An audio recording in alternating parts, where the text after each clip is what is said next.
Good afternoon, everybody. Yesterday, before votes were tallied, I shot a video that some of you may have seen in which I said to the American people, regardless of which side you were on in the election, regardless of whether your candidate won or lost, the sun would come up in the morning. And that is one bit of prognosticating that actually came true. The sun is up, and I know everybody had a long night. I did as well.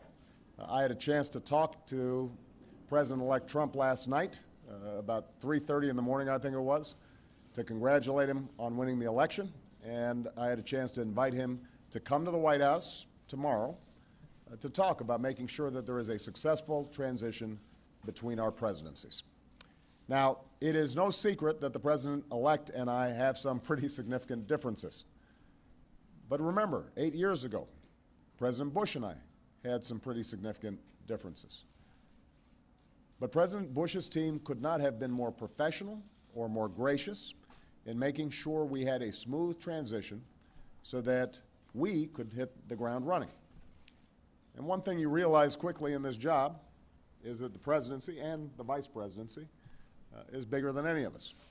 So I have instructed my team to follow the example that President Bush's team set 8 years ago and work as hard as we can to make sure that this is a successful transition for the President-elect. Because we are now all rooting for his success in uniting and leading the country. The peaceful transition of power is one of the hallmarks of our democracy. And over the next few months, we are going to show that to the world. I also had a chance last night to speak with Secretary Clinton, and I just had a chance to hear her remarks. I could not be prouder of her. She has lived an extraordinary life of public service.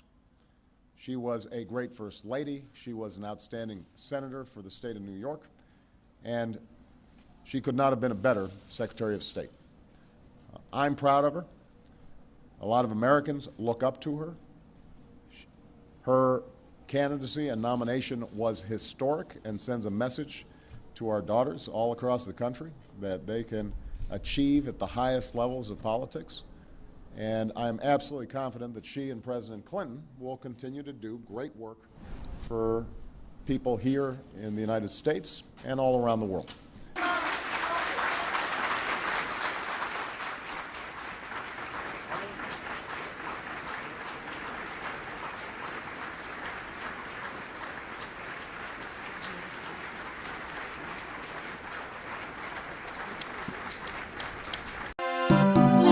The first Turkish e-newspaper.